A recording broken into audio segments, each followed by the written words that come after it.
주일마다 누가복음의 말씀을 또 함께 나누고 있습니다. 오늘은 누가복음 7번째의 말씀인데, 오늘 특별히 21절부터 또 39절까지의 이 말씀을 통해서 또 하나님께서 저와 여러분에게 또 어떤 말씀을 주실까요? 또 설교 제목을 저를 따라서 같이 한번 해보시겠습니다. 성도는 약속을 붙들고 삽니다. 한 번 더 해보실까요? 성도는 약속을 붙들고 삽니다. 오늘 이 말씀을 함께 묵상하면서 여러분의 삶에 무엇을 붙들고 사는가, 즉 다시 말해서 여러분의 모든 삶의 동기와 또 살아가는 모든 방향과 이것을 이끌어주는, 어떤 의미에서 모빌라이즈 해주는 그것이 무엇이냐 이 말입니다. 결론적으로 성도는 하나님의 약속의 말씀, 오직 이 약속의 말씀을 붙들고 살아가는 자이다 라는 것입니다. 오늘 이 말씀을 또 같이 묵상하면서 하나님께서 또 여러분에게 지금 잘못된 저와 여러분의 삶들, 또 잘못된 삶의 방향들, 또 하나님께서 구체적으로 개인적으로 말씀해 주시는 그 음성을 잘 들을 수 있기를 간절히 축복합니다. 저는 이 말씀을 묵상하면서 정말 무엇을 붙들고 사는가가 참 중요하다라는 것을 깨닫게 해준 오래전에 한 사건이 기억이 났습니다. 교회를 1999년도에 개척을 하고 3개월 후에 한국에서 계셨던 저희 아버님이 하나님의 부르심을 받고 소천을 하셨습니다. 한 2년 동안의 투병 생활을 하셨기 때문에 가끔 또 걱정이 되어서 자주 연락을 드리곤 했습니다. 그럴 때마다 자식으로서 또 부모의 임종을 또 잘 지키는 것이 또 큰 도리가 아니겠습니까? 그래서 또 위독해지시기 전에 또 한국도 가서 한번 또 어른의 얼굴을 뵙고 하고자 하는 것이 모든 자식된 자의 마음인 것 같습니다. 그래서 가끔 전화할 때마다 아버님 제가 혹시 한국에 한번 다녀가서 뵙고 올까요? 그런 얘기를 전화할 때마다 이렇게 드렸습니다. 그럴 때마다 저희 아버님이 또 저를 배려하셔서 항상 이런 말씀을 하셨습니다. 아무 걱정하지 말고 내가 죽을 때 되면은 내가 아니까 그때 내가 나오너라 하면은 그때 나오면 된다. 그래서 함부로 나오지 마라. 이런 말씀을 늘 이렇게 하셨습니다. 그래서 저는 저희 아버님의 이 말씀을 믿고, 그래서 오실 때 오라고 하실 때 그 말씀만 기다리면서 전화할 때마다 지금 나가야 될 때입니까? 라고 농담만 진담반으로 이렇게 말씀드리고 했습니다. 어느 날 저희 아버님이 이제 위독해서 하나님의 부르심을 받을 때가 된 것 같습니다. 한국에서 전화가 왔습니다. 이제 아버님이 위독하시니까 빨리 한국에 나와야 될 때인 것 같다라고 그렇게 말을 했습니다. 저희 아버님과 전화로 통화하는데 이제는 말할 기운조차도 다 떨어져서 마지막으로 정말 힘을 다해서 제 이름을 부르는 소리를 가냘프게 수화기를 통해서 들을 수 있었습니다. 그리고 제가 말씀드렸습니다. 아버님 기다리세요. 제가 곧 한국으로 나가겠습니다 라고 말씀드리고 급히 비행기표를 준비해서 그 다음날 아침에 이제 비행기를 타고 LA를 거쳐서 한국으로 들어가게 되었습니다. 아버님이 계시는 곳이 지방에 계시기 때문에 서울에 내리자마자 먼저 가족들에게 전화를 드렸습니다. 그러니까 가족들이 얘기합니다. 급히 오지 말고 천천히 와도 된다라는 말을 했습니다. 알고 보니까 저희 아버님이 제가 서울에 도착할 때 1시간 정도 전에 하나님의 부르심을 받고 소천을 하셨습니다. 그래서 아마 그 순간이 제가 아마 한국에 가는 비행기가 일본 근처로 갈 때였던 것 같습니다. 왜냐하면 제가 비행기 안에서 이렇게 졸고 있다가 갑자기 그 시간에 소스라치면서 깬 때가 바로 그 시간이었습니다. 아마 그때가 저희 아버님이 소천하신 때가 아닌가 저는 그렇게 짐작을 했습니다. 지방으로 이제 모든 것을 내려놓으니까 이제 마음이 편했습니다. 천천히 지방으로 이렇게 내려갔습니다. 가서 가족들의 얘기를 들어봤습니다. 이제 임종이 가까워서 이제 교회 목사님이 오셔서 가족들과 함께 마지막 영혼을 하나님 앞에 부탁하는 임종 예배를 또 아름답게 잘 마쳤습니다. 그리고는 곧 숨을 거두실 것 같은데 저희 아버님이 계속해서 거친 숨을 몰아쉬면서 계속해서 누워서 벽에 걸린 벽시계만을 바라보았다고 했습니다. 아마 미국에 있는 다른 가족들은 다 이제 보았으니까 마지막 한 사람, 미국에 있는 이제 막내 아들만 이제 보면 되시니까, 그래서 가족들이 아마 몇 시에 서울에 도착하고 몇 시에 또 오면은 아마 언제쯤 도착할 거다라고 말씀을 드렸기 때문에 저희 아버님이 누우셔서 기운은 없지만 숨을 몰아쉬면서 벽에 있는 시계만을 바라보고 기다리셨다라고 얘기합니다. 그래서 기다리시다가 이제 도저히 이제 되지 않으니까 옆에 있는 가족들에게 손을 잡고 손바닥을 펴게 하시고, 말씀은 뭐 하시니까 거기에다가 마지막 글을 남기셨습니다. 내가 경도 보지 못하고 간다. 이렇게 마지막으로 이래 글을 써주시고는 그만 하나님의 품에 이렇게 안기셨습니다. 저는 참으로 오래된 거지만 또 성도들에게 자주 이 얘기를 나누지만 저는 오늘 이 말씀을 이렇게 묵상하다가 그 사건이 또 기억이 났습니다. 그것은 바로 무엇이냐면은 사람 간의 이 약속도 정말 약속을 붙들고 그 약속을 지키며 살아가려고 그렇게 하시다 보니까 저희 아버님도 나와의 그 약속을 지키시려고 하시다 보니까 그 사람과의 약속을 붙들면은 사람도 생명을 이렇게 몇 시간이라도 연장하게 되구나 라는 것을 저는 우리 아버님의 소천을 통해서 다시 한번 생각하고 깨닫게 되었습니다. 그런 것 같습니다. 성도 여러분, 우리가 우리의 인생을 살아가면서 우리가 무엇을 붙들고 살아가느냐가 참 소중한 것 같습니다. 이 세상에 없어질 것을 붙들고 살아가는 자, 그 삶 속에 오래 지탱하지 못한 것 같습니다. 그렇지만 영원히 없어질 가치를 붙들고 살아가는 사람은 그 인생에 어떤 고난이 온다 할지라도 참으로 그 인생을 이겨나갈 수 있는 힘이 생기는 것 같습니다. 바로 저희 아버님도 저와의 사랑과의 약속이지만 정말 아들과의 마지막 이 땅 속에서 마주 보아야 될 그 시간을 지켜야 한다라는 가치 있는 참 그 약속을 지키려고 하시니까 정말 몇 시간이라도 거친 숨을 몰아쉬고 그것을 홀드하면서 생명을 연장하는 것 같습니다. 성도 여러분, 그렇다면 이 세상 속에 그 이상으로 우리가 어떤 삶에 놓인다 할지라도 우리가 좌절하지 않고 포기하지 않고 우리 인생에 힘을 얻고 나아갈 수 있는 우리가 붙잡아야 할 그리스도인의 그 붙잡아야 할 것은 바로 무엇이겠습니까? 오늘 설교의 제목처럼 오늘 말씀이 우리에게 말씀하시는 것은 우리 그리스도인들은 하나님의 약속의 말씀을 붙잡고 사는 자이다라고 그렇게 얘기를 합니다. 성경은 모든 것이 하나님의 약속의 말씀으로 가득 차 있습니다. 그래서 신약, 구약, 옛 약속, 신약, 또 새 약속, 언약이라고 그렇게 성경을 표현하기도 합니다.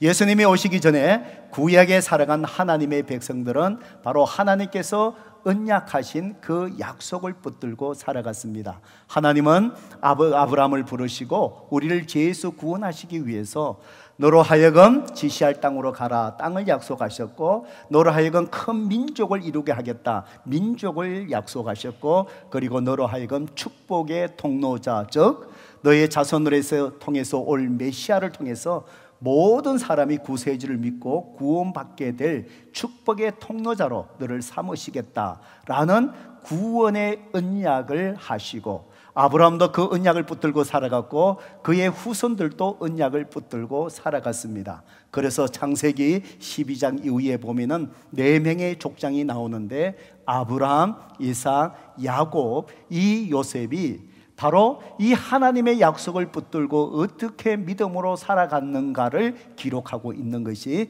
창세기의 말씀입니다. 그래서 구약의 전체의 말씀은 바로 이 족장부터 시작해서 모든 하나님의 백성들이 오실 메시아를 소망 가운데 바라보며 하나님이 약속하신 언약을 붙들고 어떻게 살아갔으며 하나님께서 그 약속대로 어떻게 성취해 가셨는가를 기록하고 있는 것이 구약의 말씀의 전부입니다. 이제 예수님께서 누가복음 묵상하신 것처럼 예수님께서 이 땅에 구세주로 이제 태어나셨습니다. 그 언약이 성취되었습니다. 이제는 주님께서 우리에게 많은 하나님의 말씀을 우리 손에 들려주셔서 이 땅 속에 어떻게 살아가야 될 것인가 하나님 말씀하셨고, 그 말씀으로 살아갈 때에 우리에게 어떻게 성취해 주실까 수많은 언약의 말씀을 주셨고, 그리고 주님께서 이 세상의 마지막 때에 주님이 다시 오시리라 언약해 주셨습니다. 그리고 우리는 하나님의 나라 영원한 천국에서 살 것이고, 주님이 다시 오실 때 새 예루살렘, 바로 새 나라 새로운 땅이 이제 새로운 세계가 창조될 것이라고, 완성될 것이라고 그렇게 말씀하셨습니다. 그렇기 때문에 우리 그리스도인들은 이제 주님의 약속의 말씀을 붙들고 천국을 바라보며 주님이 다시 오실 그 언약을 기다리며 약속의 말씀을 붙들고 살아가는 사람들이 바로 우리 그리스도인이라는 이야기입니다. 오늘 우리가 읽었던 이 본문의 말씀에 보면은 한평생 하나님께서 약속해 주셨던 그 말씀을 붙잡고 살아갔던 한 사람이 나오는데, 그 사람의 이름이 바로 무엇입니까? 시몬이라는 그 사람입니다. 누가는 이제 누가복음 2장에 와서 이제 예수님에 대한, 메시아에 대한 것을 기록하면서 바로 구약의 하나님이 언약하셨던 구세주가 이제 사람의 모습으로 오셨다라는 것을 증거하기 위해서 2장에 지난주에 우리가 말씀을 나눈 것처럼 목자들을 통해서 증거를 했습니다. 소식을 먼저 전하고 베들레헴에 가보니까 정말 구세주로 오신 그 예수님을 목격한 기사를 먼저 기록을 했습니다. 이제 오늘 본문에 와서 이제 누가는 시몬이라는 사람을 이제 통해서 하나님께서 약속하셨던 그 약속을 위해서 살아가다가 이 시몬이 바로 메시아, 구세주 어린 아기 예수님을 안고 정말 감격하며 찬송하는 이 기사를 기록함을 통해서 바로 베들레헴에 태어난 아기 예수가 정말 이 땅에 구세주로 오신 메시아였다는 것을 또 시몬을 통해서 증거를 했습니다. 오늘 내용은 바로 그 내용인데, 이 시몬이 정말 한평생 붙들고 살아갔던 약속의 말씀, 그것이 무엇이었을까요? 누가복음 2장 26절의 말씀입니다. 우리 같이 한번 읽어볼까요? 시작. 그가 주의 그리스도를 보기 전에는 죽지 아니하리라 하는 성령의 지시를 받았더니, 이 시몬이 어느 날 이제 성령께서 이제 말씀해 주시는 음성을 듣습니다. 무슨 말씀을 들었습니까? 그가 주의 그리스도, 바로 구세주, 이 땅에 우리 죄를 구원할 메시아가 오시는 것을 네가 보기 전에는 결코 죽지 아니하리라. 이 말씀을, 약속의 말씀을 받는 겁니다. 성도 여러분, 저와 여러분에도 이미 하나님께서 약속의 말씀을 주셨지요. 또 예수 그리스도를 믿는 자 안에 하나님의 영 성령님이 계셔서 그분은 진리의 영이십니다. 이 기록된 하나님의 말씀으로 우리를 깨닫게 하시고 우리에게도 수없이 성령께서 말씀해 주십니다. 오늘 우리가 무엇을 해야 될 것인지, 우리 앞에 어떤 어려움이 있어서 내가 어떻게 살아가야 될 것인지, 이 약속의 말씀을 펼쳐서 묵상할 때마다 성령님은 우리에게, 시몬에게 성령님이 지시하고 말씀하셨던 것처럼 우리에게도 말씀하시는데, 시몬은 그때 그가 들었던 하나님의 약속의 말씀은 네가 구세주를 만나기 전에는 결코 죽지 아니하리라, 너 평생의 구세주를 만나리라, 그 약속을 받았습니다. 그래서 이 시몬은 하나님의 그 약속의 말씀을 받고 한평생 약속을 붙잡고 살아갔습니다. 결국 그의 생전에 구세주로 오신 아기 예수님을 만나게 되고 그 가슴에 덜컹 그분을 안고 감격해서 이제 하나님을 찬송했습니다. 바로 28절부터 31절까지 말씀이지요. 읽어봅니다. 시작. 시몬이 아기를 안고 하나님을 찬송하여 이르되 주제여 이제는 말씀하신 대로 종을 편안히 놓아주시는도다. 내 눈이 주의 구원을 보았사오니 이는 만민 앞에 예비하신 것이요 이방을 비추는 빛이요 주의 백성 이스라엘의 하나님의 영광이니이다 하니. 성도 여러분, 정말 우리 모든 성도들이 시몬처럼 살아갔으면 좋겠습니다. 특별히 저는 이 말씀을 보면서 연로하신 우리 은빛회에 있는 어르신네들 정말 시몬처럼 이렇게 살아갔으면 좋겠습니다. 시몬이 이 땅 속에 나이가 많아지면서 살아갈 이유가 뭐였습니까? 하나님의 약속의 말씀입니다. 생전에 누구를 만나게 될 것이라고요? 구세주를 만나게 될 것이라. 아마 시몬이 새 아침을 마실 때마다 오늘 내가 구세주를 만날까, 그 다음날 구세주를 만날까, 해가 바뀔 때마다 구세주를 만날까, 그 인생의 모든 것, 그가 그렇다고 해서 잠자리에 누워서 가만히 있었겠습니까? 일상생활을 하면서 그 삶의 모든 초점은 어디에 있을까요? 하나님이 약속하신 그 말씀, 그걸 붙잡고 살아가는 것이지요. 성도 여러분, 오늘 저와 여러분이 살아가는 그 이유 속에 하나님의 말씀이 있기를 바랍니다. 약속의 말씀이 여러분을 살아가는 이유가 되시기를 바랍니다. 그런데 시몬이 아기 예수님을 안고 그 성취를 경험하고 하나님 앞에 기쁨으로 찬송합니다. 주제여 이제는 말씀하신 대로 종을 평안히 놓아주시는도다. 이 말은 뭐지요? 주님, 이제는 내가 죽어도 좋겠네요. 우리 어르신들 가끔 그렇게 얘기하잖아요. 아이고 나이가 많아갖고 아이고 빨리 죽었으면 좋겠습니다 막 이렇게 말씀하시는데, 우리 성도님들 부모님들 그렇게 얘기하면 그거 믿으면 안 됩니다. 절대로 그렇지 않습니다. 우리 은빛대학 옛날에 노래하는 그 속에 70세가 오면은 아직 멀었다고 기다리게 해주세요 그런 노래가 있습니다. 80세에 오면은 또 이유가 있고, 그런데 100세에 찾아왔는데도 아직도 할 일이 있다고 오지 말아요, 기다렸다고 오라고. 그 정도로 연세에 드시면 그렇습니다. 그런데 이 육신이 이렇게 연로해지고 이러면 어떤데 힘이 드니까 아이고 빨리 하나님 나라 천국에 갔으면 좋겠다, 그 마음이 생길 때 있지요. 아마 시몬이 그랬던 것 같아요. 예, 뭐라고 그 얘기하자. 이제 주님 약속하신 말씀을 한평생 살아왔는데 이제 내가 주님 편안히 이제 주님 품에 이제 안겨도 좋겠습니다. 약속이 성취됐으니까. 그러면서 그가 찬송하는 내용 30절 보세요. 내 눈이 무엇을 보았다고요? 주의 구원을 보았다. 이제 메시아를 만났다는 것이지요. 그분이 만민 앞에 예비된 모든 죄인들을 구원하기 위해서 하나님이 예비하신 분이고 이방을 비추는 빛이요 주의 백성의 이스라엘의 영광이니이다. 그분이 메시아였다라는 그런 고백이지요.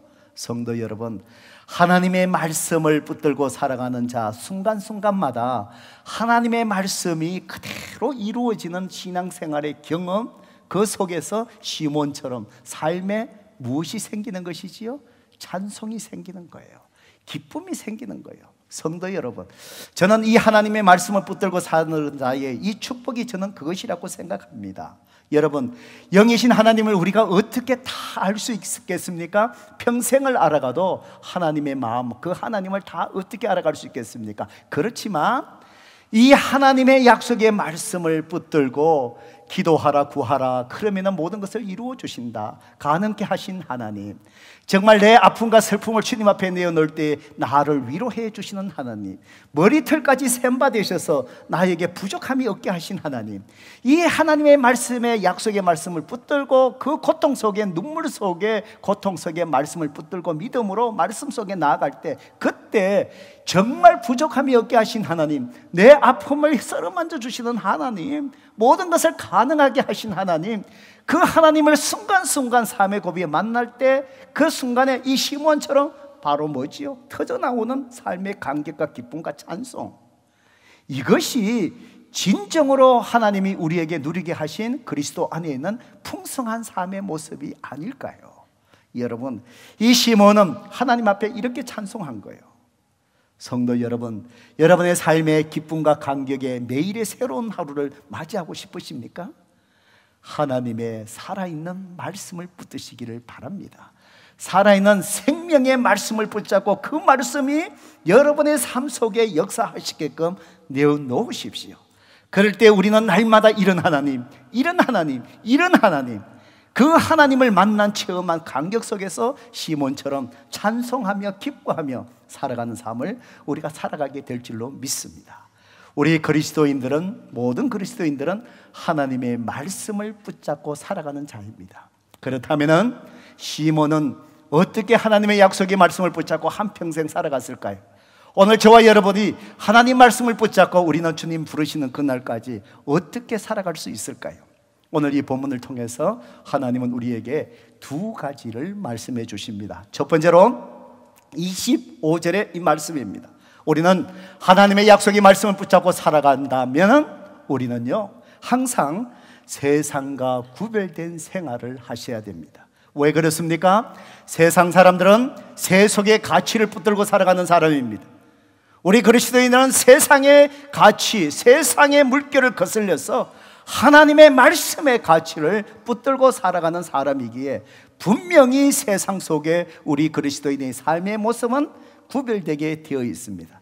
하나님의 말씀을 붙들고 살아가는 자, 세상과 구별된 삶의 모습. 자, 여러분 25절의 말씀을 한번 같이 읽어볼까요? 시작.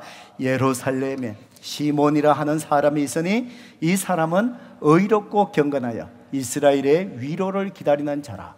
성령이 그 위에 계시더라. 성도 여러분, 하나님의 약속의 말씀, 너 평생에 메시아를 만나리라.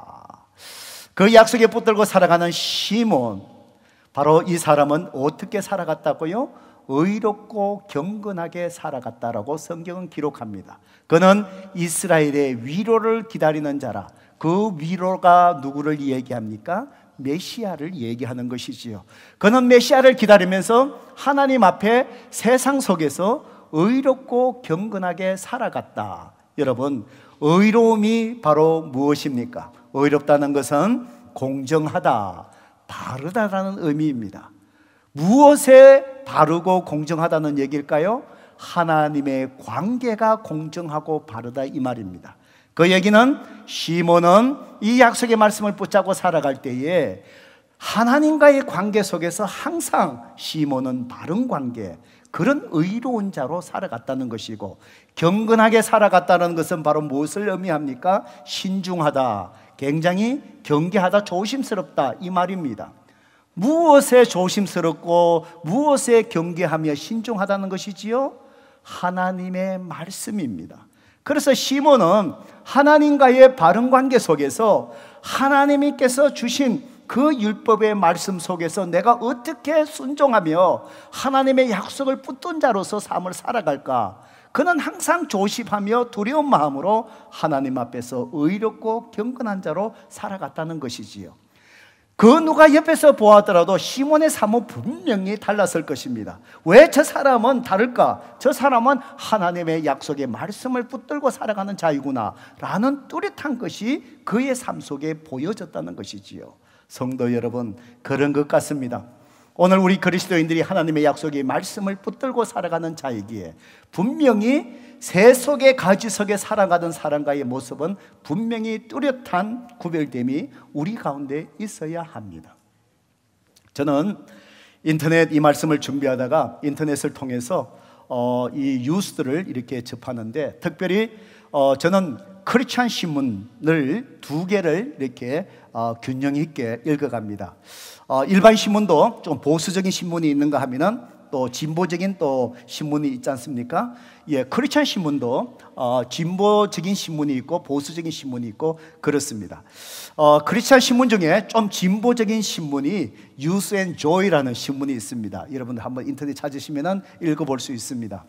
거기에 읽어보니까 며칠 전에 아주 큰 헤드라인으로 이게 딱 기사가 나오는데 그 타이틀이 굉장히 아주 호기심을 불러일으켰는데, 거기에 어떤 타이틀이 적어져 있느냐? 기독교 신문입니다. 진보적인 기독교 신문에 이런 타이틀이 붙어 있습니다.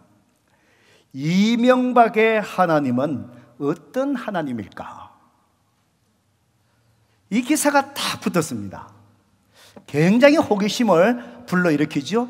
이명박의 하나님, 이명박 우리 전 대통령이 장로교의 장로님이셔요. 예, 참 신실하신 분이셨다고 우리가 다 그렇게 하시지요.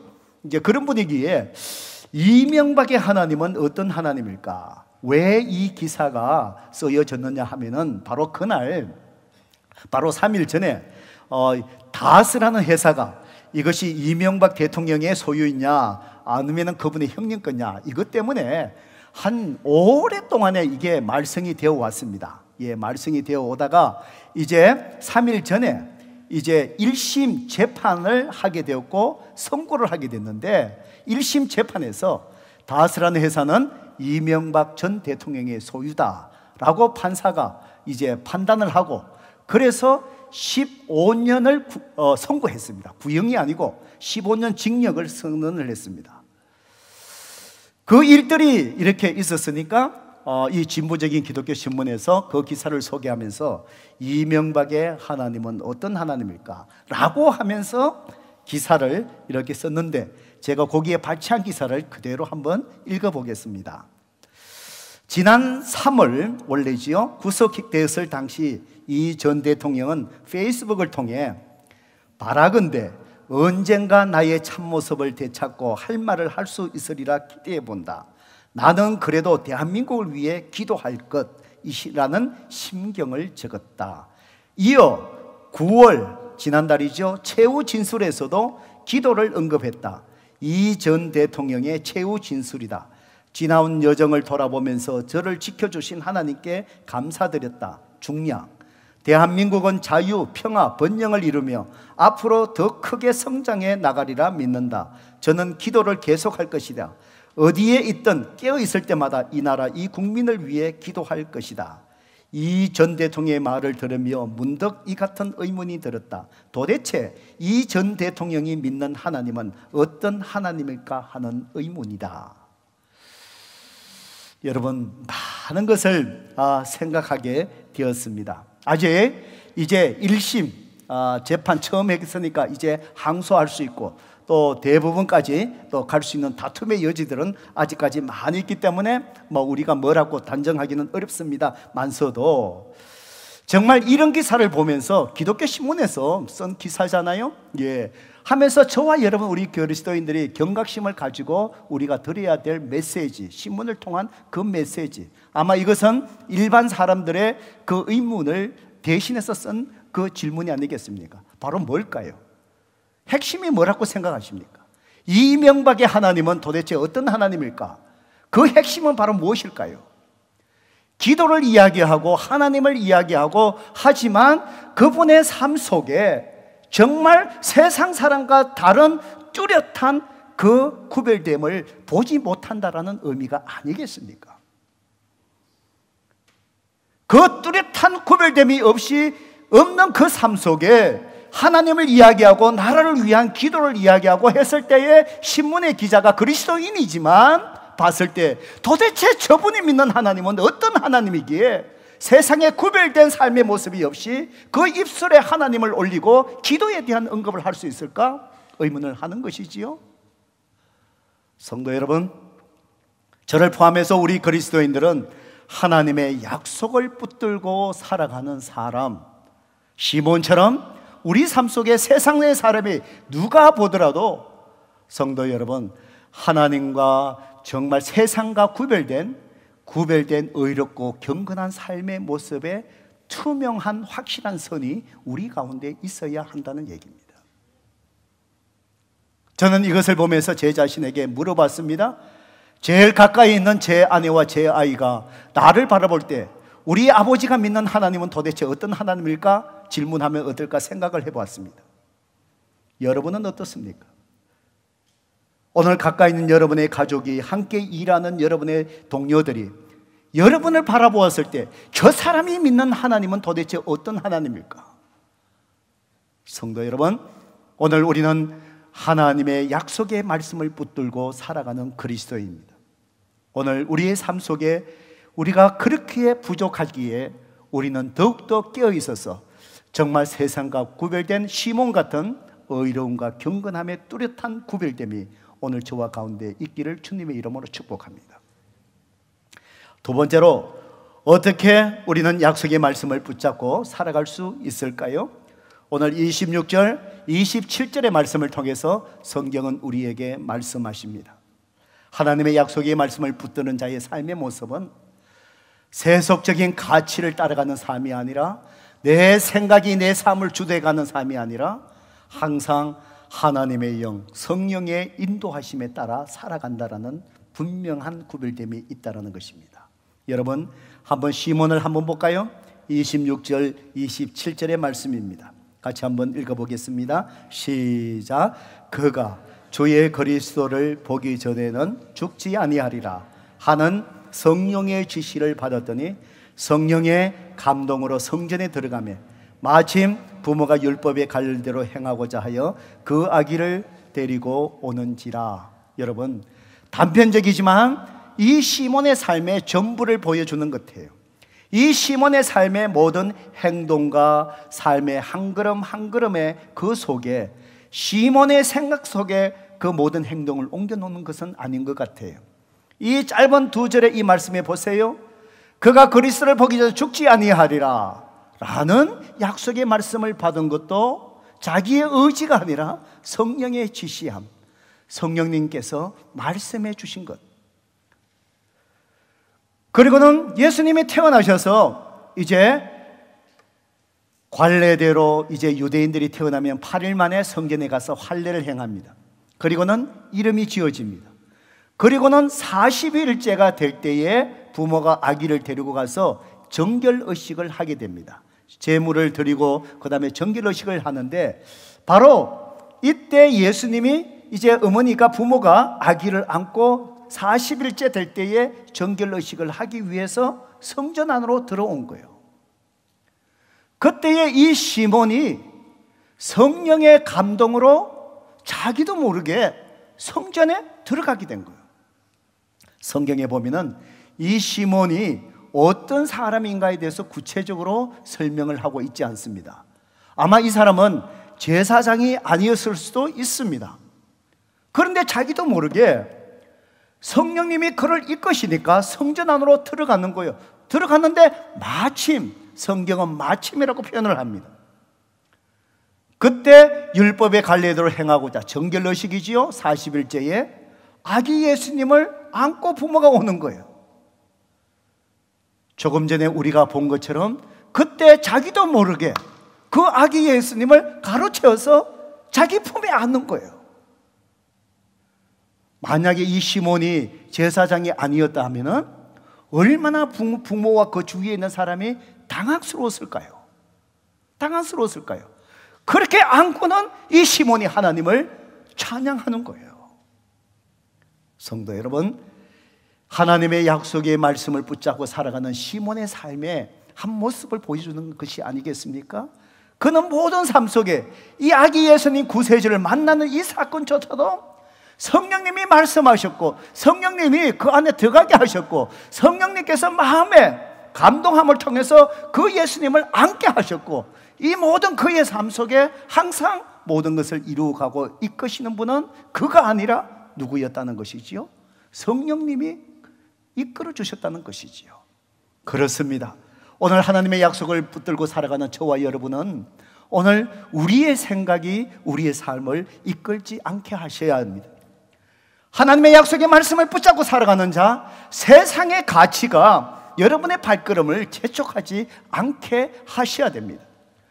오늘 주위에 있는 사람이 여러분의 삶의 걸음을 옮겨가지 않게끔 해야 합니다. 정말 우리의 삶의 행동과 하루의 걸음을 인도하시는 것은 바로 살아계신 우리 안에 계시는 하나님의 영이 우리의 삶을 인도하시게끔 우리는 성령 하나님 앞에 민감해야 됩니다. 그래서 우리는 더 말씀 앞에 겸손히 매일같이 나아가야 됩니다.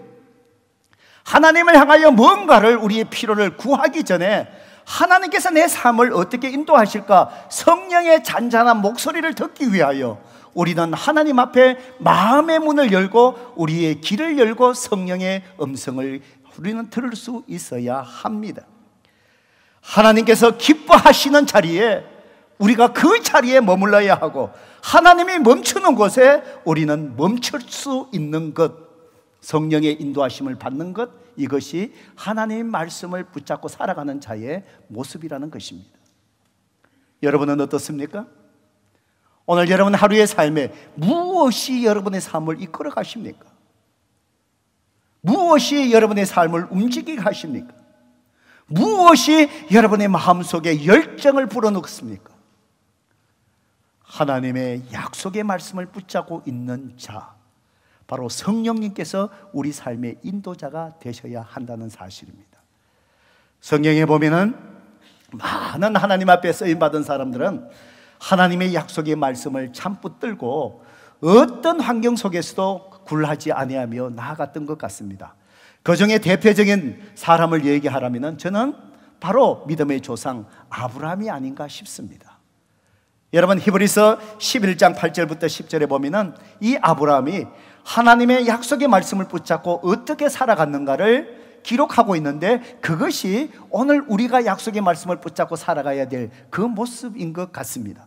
히브리서 11장 8절에서 10절의 말씀을 함께 읽어볼까요? 읽어봅니다. 시작. 믿음으로 아브라함은 부르심을 받을 때에 순종하여 장래의 유업으로 받을 땅에 나아갈새 갈 바를 알지 못하고 나아갔습니다. 믿음으로 그가 이방의 땅에 있는 것 같이 약속의 땅에 거류하여 동일한 약속을 유업으로 함께 받은 이삭 및 야곱과 더불어 장막에 가했으니 이는 그가 하나님이 계획하시고 지으실 터가 있는 성을 바랐습니다. 여러분 이 말씀을 잘 한번 보셔요. 아브라함이 약속의 말씀을 붙들고 어떻게 살아갔습니까? 믿음으로 아브라함은 부르심을 받았을 때에, 하나님의 약속을 받았을 때입니다. 고향 땅 갈대아 우르에서 하나님께서 지시할 땅으로 가라 땅을 약속하시고 민족을 이래 자식을 축복하시고 복의 통로 너 자손에서 메시아를 오게 하셨다 라고 하나님께서 약속의 말씀을 주셨을 때 아브라함은 어떻게 갔다고요? 장차 받을 약속의 땅에 왔는데 어떻게 갔다고요? 갈 바를 알지 못하고 나아갔다는 것이지요. 어떤 모습일까요? 여러분, 그는 어디로 가야 될지 얼마나 두려웠을까요? 그렇지만은 그가 간 것은 약속의 말씀을 붙잡고 성령 하나님이 인도하시는 대로 멈추게 하시는 곳에 나아가는 거예요. 창세기 12장의 말씀에 보면은 하나님께서 어느 땅으로 이끄시면은 거기에 가서 제일 먼저 아브라함이 한 것이 무엇입니까? 제단을 쌓는 거예요. 그 제단이라는 것이 뭘까요? 하나님 앞에 예배드리는 장소이기도 하지만 그 제단을 쌓는 또 다른 의미가 바로 뭘까요? 하나님이 이곳까지 인도해 주신 분이 하나님이시라는 믿음의 고백을 나타내는 것이지요. 그러니까 이 아브라함은 하나님의 약속에 붙들고 살아갈 때에 갈 바를 알지 못하지만 하나님이 이끄시는 대로, 두려움이 있었지만 하나님이 이끄시는 대로 성령의 철저한 인도하심에 따라 갈 바를 알지 못하고 나아갔다는 것이지요. 9절의 말씀해 보세요. 그가 정말 하나님이 약속한 땅에 들어왔습니다. 그 약속의 땅에 거할 때에 어떻게 거했다고요?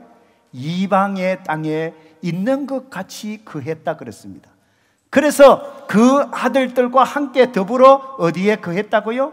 장막에 거했다. 무슨 얘기입니까? 여러분, 이 세상 속에 살아가더라도 아브라함은 여기가 전부 다가 아니다 라는 것을 알고 뭐처럼 살았다고요? 나그네처럼 살았다는 것이지요. 왜요? 하나님이 약속하신 땅에 돌아왔는데 거기에서 좋은 집을 짓고 영원히 살 것처럼 그렇게 안정되게 살면 되는데 아브라함은 그렇게 살지 않고 곧 떠날 나그네처럼 살았다. 10절에 왜요? 이는 그가 하나님이 계획하시고 지으실 터가 있는 성을 어떻게 했대요? 바랐습니다. 하나님이 계획하시고 지으실 터가 있는 성, 무엇을 의미합니까? 천국을 바라보았다는 것이지요. 성도 여러분, 그렇습니다. 정말 하나님께서 우리로 하여금 영원히 거할 곳이 하나님의 나라 천국인 것을 여러분 믿으십니까? 우리는 그 약속의 말씀을 가지고 살아가요. 그 약속을 붙잡고 살아가는 삶의 모습이 바로 무엇이라고요? 세상과 구별됨이 바로 뭘까요? 이 세상에 살아가지만 영원히 거할 것으로 살지 않고 나그네처럼 살아가는 삶, 세상과 구별됨이죠. 성도 여러분, 그리스도인은 심플하게 살아가시기를 바랍니다. 우리가 영원히 거할 곳이 아니기 때문에 나그네처럼 캠핑 간 사람처럼 우리의 짐을 가볍게 하시고 사셔야 됩니다. 그리스도인의 삶은 심플하셔야 됩니다. 오늘 집에 가셔서 옷장 정리하시기 바랍니다. 심플하셔야 돼요. 심플하게 사셔야 돼요. 왜? 우리는 천국의 하나님의 약속의 말씀을 붙잡고 살아가는 자에게. 너무 바쁘게 살지 마십시오. 너무 바쁘게 살지 마십시오. 여러분 캠핑 가셔서 바쁘게 막 움직이십니까? 아니잖아요. 캠핑 가셔서 가족들과 함께 자연을 보고 인조해 하시잖아요. 하나님의 천국의 약속의 말씀을 붙들고 살아가면은 오늘 우리의 삶이 바쁘게 살아갈 이유가 전혀 없어요. 주님 안에서 즐겁고 기쁘게 절제하며 그렇게 여러분 살아가세요. 죽겠다 죽겠다 그렇게 살지 마세요. 죽겠다 죽겠다 하면 어떻게 될까요? 죽어요. 저는 그런 사람 많이 봤어요. 죽겠다 죽겠다 하는 게 죽잖아요. 천국의 약속의 말씀을 붙들고 살아가는 자, 아브라함처럼 나그네처럼 캠핑 온 것처럼 내가 돌아갈 집을 바라보며 그 하루를 즐겁게 사는 것처럼 천국을 바라보며 살아가는 세상과 분명히 구별됨의 삶의 모습이 우리 가운데 있는 거예요.